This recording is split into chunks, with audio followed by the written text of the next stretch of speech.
தமிழ்குடி உறவுகளுக்கு வணக்கம். நான் உங்கள் நரேந்திர பாலா.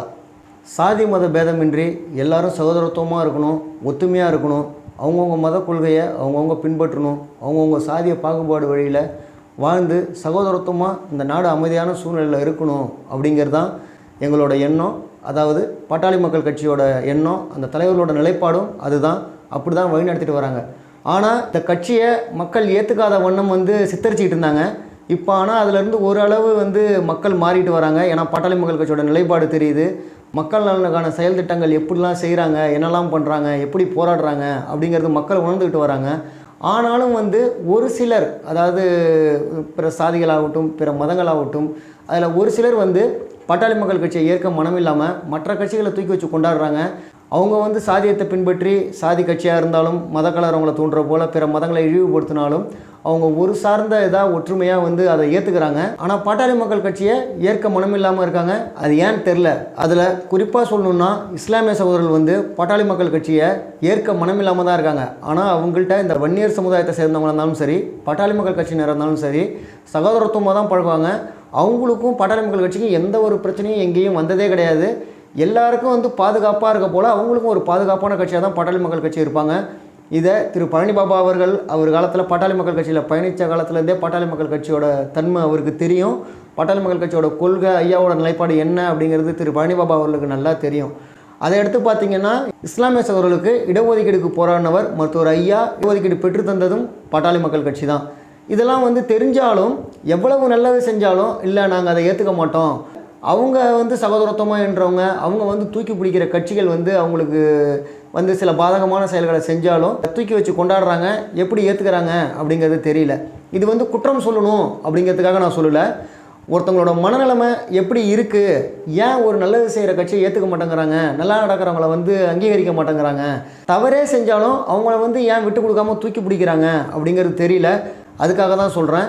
ஏன் சொல்கிறேன் அப்படின்னா, சேலம் மாவட்டம் மேட்டூர் தாலுகா கொளத்தூர் அருகே காவேரிபுரங்கிற கிராமத்தில் 150 குடும்பத்தினர் வசிக்கிறாங்க. இதில் 70 குடும்பத்தினருக்கு மேலே இஸ்லாமிய மதத்தை சேர்ந்தவர்கள் வாழ்ந்துட்டு வராங்க. கடந்த 70 ஆண்டுக்கு மேலே இஸ்லாமிய சமுதாயத்தை சேர்ந்தவங்க இறந்துட்டா மேற்கு காவேரிபுரத்தில் உள்ள முஸ்லீமுக்கு உட்பட்ட மயானத்தில் தான் உடல் அடக்கம் செய்வாங்க. இப்போ ஒரு வருட காலமாக அங்கே உள்ள விடுதலை சிறுத்தை கட்சியினர் அந்த இடத்தை ஆக்கிரமிக்கும் வகையில் இஸ்லாமியர்கள் அங்கே உடலை அடக்கம் பண்ணக்கூடாது அப்படின்னு பிரச்சனை பண்ணிட்டு வந்திருக்காங்க.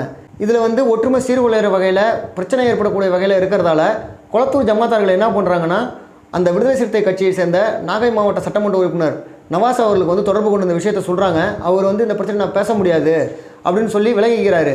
இதனால் அங்கே என்ன பண்ணுறதுன்னு தெரியாமல் இந்த பிரச்சனை வளர்ந்துட்டு போகுமே, இதை எப்படி தடுக்கிறது அப்படின்னு தெரியாமல் அந்த இஸ்லாமியர்கள் ரொம்ப குழப்பத்தில் இருந்திருக்காங்க.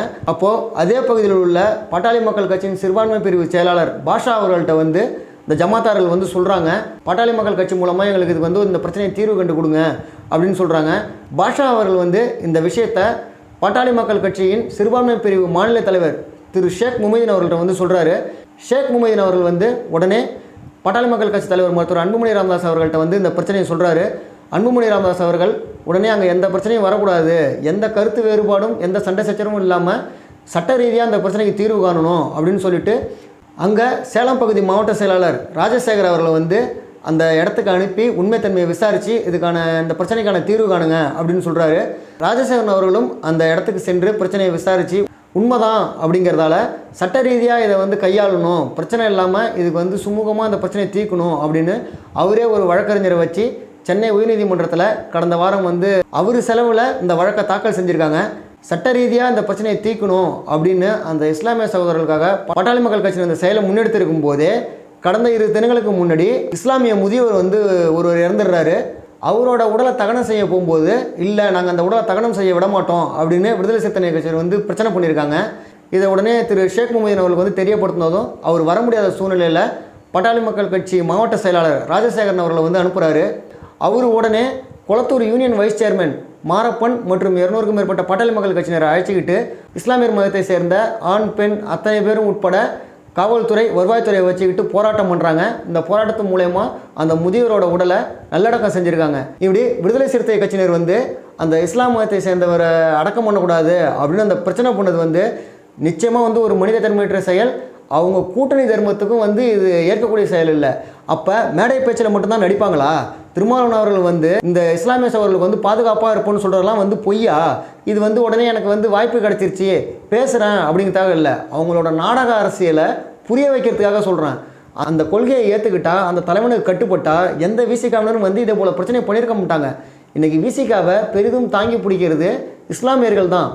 அப்படி இருக்கக்கூடிய சூழ்நிலையில் இதே போல் பண்ணியிருக்கிறது அப்பகுதி இஸ்லாமியர்களுக்கும் வந்து அதிருப்தி தான் அளிச்சிருக்கு. அவங்க வந்து ரொம்ப மனம் நொந்து போன நிலையில் தான் இருக்காங்க. இதில் அவங்களுக்கு வந்து எந்தவித எதிர்பார்ப்பும் இல்லாமல் பாட்டாளி மக்கள் கட்சியினர் தான் வந்து துணை நின்று அவரோட உடலை வந்து அடக்கம் செஞ்சுருக்காங்க. இதுக்கு சட்ட ரீதியான நடவடிக்கையும் பாட்டாளி மக்கள் கட்சியினர் தான் மேற்கொண்டிருக்காங்க. இப்போ எங்கே இருக்குது சமூக நீதி? அப்போ சமூக நீதி வாய்க்கிழியே பேசுறதெல்லாம் வந்து பொய்யா? இதே போல் கடந்த சில மாதங்களுக்கு முன்னாடி பார்த்தீங்கன்னா திருவாரூர் பகுதியில் வந்து திமுகவினர் உடலை அடக்கம் பண்ண விடாமல் அந்த பகுதி பட்டியலின சமூகத்தில் வந்து பிரச்சனை பண்ணாங்க. அந்த ஒரு நியூஸும் போச்சு. இதெல்லாம் பார்த்தீங்கன்னா பெரிய அளவு பேசப்படாது. எங்கே எப்படி இந்த செய்திகள்லாம் மறைக்கப்படுது? இதுவே வந்து அந்த பட்டியலின சமூகத்துக்கு நடந்திருந்தால் அந்த உடலை அடக்கம் பண்ண முடியாமல் மற்ற சமூகத்தினரோ மற்ற மதத்தினரோ தடுத்திருந்தா அவங்க சும்மா இருந்துப்பாங்களா? இன்னைக்கு எவ்வளோ பெரிய பிரச்சனை பண்ணியிருப்பாங்க. எப்படி ஊடகங்கள்லாம் பேசும். இந்த புரட்சி இயக்குனர் ரஞ்சித் இருக்காரு, அவர்லாம் எப்படி பொங்குவார், எப்படி சாதிய குடும்பம்பாங்க, வன்கொடும்பம்பாங்க, இந்த நிலைமையிலையும் மக்கள் இப்படி வாழ்ந்துக்கிட்டு இருக்காங்கம்பாங்க. எப்படி ஒரு நாடக அரசியலையும் இந்த திரை மூலயமா விஷமத்தை விதைக்கக்கூடிய செயலையும் இவங்க செஞ்சுக்கிட்டு இருக்காங்க. ஆனால் இதே பட்டியலின சமூகத்தை சார்ந்த பிணத்தை வன்னியர் சமுதாயத்தை சார்ந்தவங்க குடிதாங்கின்ற ஊரில் விடாதப்ப மருத்துவர் ஐயா அவர்கள் வந்து அந்த பிணத்தை தன் தோளில் சுமந்து கொண்டு போய் அடக்கம் செஞ்சார். அப்படி ஒரு சமூக நீதி காத்தவர் தான் மருத்துவர் ஐயா. இன்னும் பல செயல்கள் இருக்குது, பல வீடியோக்களில் சொல்லியாச்சு. ஆனாலும் ஏன் இந்த மக்கள் வந்து ஏற்க மனமில்லை? பாட்டாளி மக்கள் கட்சி உண்மையாக பயணித்து அவங்கவுங்க சாதிய பாகுபாடு அவங்கவுங்க மத கொள்கை கோட்பாடில் பின்பற்றி வரும் அவர்களோட தலைமுறையினரும் அதை பின்பற்றி வாழ்ந்து சகோதரத்துவமாக இருக்கணும் அப்படிங்கிற நிலைப்பாடு கொண்ட கட்சியை வந்து நீங்கள் சாதி கட்சியாகவும் ஒரு ஏற்க மனமில்லாமலும் இருக்கீங்க. ஆனால் மதத்தை வச்சு சாதியை வச்சு அரசியல் பண்ணுறவங்கள வந்து பெரிய புரட்சியாளராக தாங்கி பிடிக்கிறீங்க. இது என்ன வகை ஒரு மனநோய், என்ன ஒரு மன நிலைமை? உங்களுக்கு ஏன் அதை பாட்டாளி மக்கள் கட்சி ஏற்க மனம் இல்லை? இன்றைக்கி தமிழகத்தில் யாருக்கு பிரச்சனைனாலும் வந்து நிற்கிறது பாட்டாளி மக்கள் கட்சி தான். அது இஸ்லாமியர்களாகட்டும் இல்லை மாற்று சமூகத்தினராகட்டும் யாருக்காக இருந்தாலும் குரல் கொடுக்கறது பாட்டாளி மக்கள் கட்சி தான். இதே வேங்கை வயலில் மலம் கலந்தப்ப திருமாவளவன் அவர்கள் வாய் திறக்கவே இல்லை, அதுக்கு எந்த பிரச்சனையும் பண்ணலை, போராட்டம் பண்ணலை. ஆனால் பாட்டாளி மக்கள் கட்சி மருத்துவர் ஐயா அவர்களும் அன்புமணி ராமதாஸ் அவர்களும் இதுக்கு கடும் கண்டனங்களை தெரிவிச்சிருந்தாங்க. அந்த குற்றவாளிகளை உடனே கைது செய்யணும், அலட்சியமாக இருக்கக்கூடாது அப்படின்னு தமிழக அரசுக்கு கோரிக்கையும் வச்சாங்க. இப்படி தொடர்ந்து சமூக நீதி காப்பாற்றுறதுக்காக பல செயல்களை பாட்டாளி மக்கள் கட்சி செஞ்சுக்கிட்டு தான் இருக்குது. இது வந்து உங்களை உணர்றதுக்காக தான் சொல்கிறேனே தவிர யாரையும் வந்து கெட்டவங்களாக சித்தரிக்கணும் இல்லை பொய்யானதை வந்து பரப்பணும் அப்படிங்கிறதுக்காக சொல்லலை. மற்றவங்க எப்படி நடந்துக்கிறாங்க, ஏன் பாட்டாளி மக்கள் கட்சி அப்படி சித்தரிக்கிறாங்க, இதுவே அவங்களுக்கு நடந்திருந்தால் எப்படிலாம் இவங்க இந்த அரசியலை முன்னெடுத்திருப்பாங்க அப்படிங்கிறதான் கேள்வி. சமூக நீதி காப்பாற்றாமல் சகோதரத்துவம் போற்றாமல் இவங்க எப்படி வாய்க்கிழியே வந்து ஒரு சமூக நீதி காப்பாற்றுற புரட்சியாளராக பேசிக்கிறாங்க? இதுக்கு திருமாவளவன் அவர்கள், ரஞ்சித் அவர்கள், மாரி செல்வராஜ் மற்றும் அவங்க கட்சியை சேர்ந்த வன்னி அரசு, சங்கத்தமிழன் எல்லாம் வந்து பதில் சொல்லுவாங்களா? சொல்ல மாட்டாங்க. இதே வேறு எதில் நடந்திருந்தால் அவங்க வந்து கொந்தளிப்பாங்க. இப்படி எடுத்து சொல்லிட்டா நம்மளை வந்து தற்கூரி சாதி வெறியம்பாங்க. இவங்க இந்த இஸ்லாமியர் உடலை அடக்கம் பண்ண விடாமல் தடுத்ததும், இதே அந்த திமுககாரர் உடலை அடக்கம் பண்ண விடாமல் தடுத்ததும் எந்த ஒரு வெறி, எந்த அடிப்படையில் வந்து தடுக்கிறாங்க? தவறுங்கிறது எல்லா இடத்துலையும் நடக்கும். அதுக்காக ஒருத்தவங்க பண்ணுற தவறுக்காக ஒரு சாதியையோ ஒரு மதத்தையோ ஒரு சமூகத்தையோ அப்படியே குற்றம் சாட்டிடக்கூடாது. அதை திருத்தணும், நல்வழி காட்டணும், சகோதரத்துவமாக இருக்கணும் அப்படிங்கிற நிலைப்பாடை தான் கையில் எடுக்கணும். அதை தான் பாட்டாளி மக்கள் கட்சியினர் செஞ்சுட்டு வராங்க. எப்போவுமே பாட்டாளி மக்கள் கட்சியோட கொள்கை கோட்பாடு தொண்டர்களை வழி நடத்துகிற விதம் எல்லாமே வந்து சகோதரத்தை நோக்கி நாகரிகமாக இருக்கணும், சண்டை சச்சரவு இருக்கக்கூடாது, இந்த சமூகம் ஒற்றுமையாக இருக்கணும், அனைவரும் கல்வி பொருளாதாரம் வேலைவாய்ப்பில் முன்னேற்றம் அடையணும் அப்படிங்கிற நோக்கம் மட்டும்தானே தவிர சாதியை வச்சு அரசியல் பண்ணுறது, மதத்தை வச்சு அரசியல் பண்ணுறது, நாடக அரசியல் பண்ணுறதும் பாட்டாளி மக்கள் கட்சியோட தன்மை கிடையாது. இன்றைக்கி எங்கே ஒரு பிரச்சனைனாலும் மண்ணுக்கும் மக்களுக்கும் சரி, எந்த மதத்தினருக்காலும் சரி, எந்த சாதியினருக்காக இருந்தாலும் சரி, குரல் கொடுக்கறது பாட்டாளி மக்கள் கட்சி தான். பாட்டாளி மக்கள் கட்சி என்பது சாதி கட்சி இல்லை, அனைத்து சமூக மக்களுக்கும் தமிழக மக்கள் நலனுக்குமான கட்சி. இதை மக்கள் உணரணும். அந்த இஸ்லாமியர் அவர்களோட ஆன்மா சாந்தி அடைய இறைவனை வேண்டிக்கிறேன். சாதி மத பற்று எல்லோருக்கும் இருக்கும், அதில் வெறி வேண்டாம், ஏற்றத்தாழ்வு வேண்டாம், சகோதரத்துவம் போற்றுவோம். சாதி மத பேதமின்றி நல்லதே நினைப்போம், நல்லதே செய்வோம். நன்றி.